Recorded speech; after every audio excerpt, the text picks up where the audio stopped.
Hi, this is Chuck Martin in Austin, Texas. With me today, I'm happy to say, is Courtney Weir from Tesla, Associate Manager Material Planning. Welcome. Yeah, thank you so much for having me.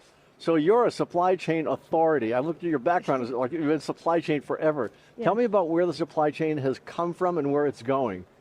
Yes, so supply chain has been going through a lot of changes over the past couple of years, and we've seen a lot of manual work. I've been doing work in all different industries. So I worked in the apparel industry, I worked in medical industry, and now automotive. And I've seen in different companies, a lot of people are still using Excel, but I know, especially with the conversations we're having today at the conference, there's a lot of new tools and emerging technologies that are going to help us make things more efficient, less manual, and more automated. Specifically, generative AI, I think, is going to give us the ability to more accurately forecast our demands and more accurately forecast when we're going to see deliveries of material. And that will allow us to decrease our safety stock levels. So I'm super excited about that because everybody wants to hold less inventory on hand. And that's going to free up cash. And eventually, we'll have more cash available that will allow us to dedicate to other more strategic projects. So I think all companies that have a supply chain are just going to become that much more competitive as we start adopting these technologies. Do they know it?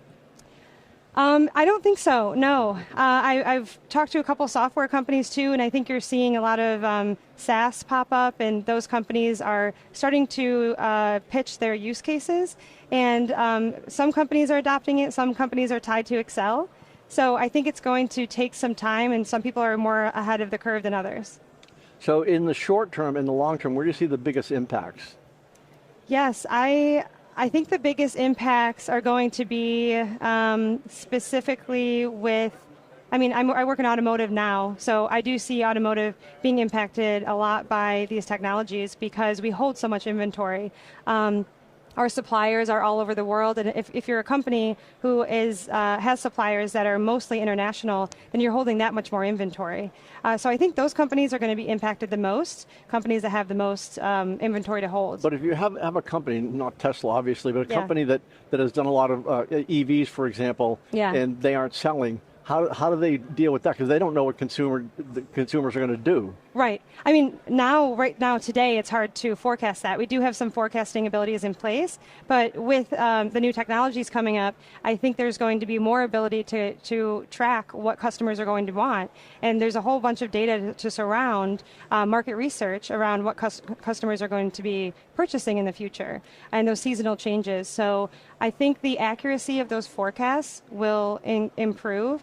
And because of that, we won't see as many EVs sitting in storage because they'll be able to better predict who's going to purchase them and when. So that sounds like supply chain is going to impact manufacturing way back the beginning. Yes, I think that's going to be the case. Well, that's a big deal. It is, yes. So what if you're in manufacturing and you're not tracking supply chain?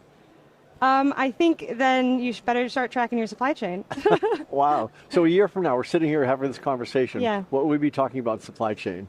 Yeah, a year from now, I think we're going to be talking about how efficient we are. I think we're going to look back to COVID and to even right now, we're still suffering some of the impact of COVID. And we're going to be a lot happier with where we are because I know that there's a lot of stress levels that are super high in supply chain, scrambling and firefighting to try to get materials there on time. And I think we're going to see a whole lot less of that. I think people are going to be lower stress and they're going to have a better expectation and predictability around their day-to-day work. Well, I look forward to that conversation. Thank you very much. Yeah, thank you so much.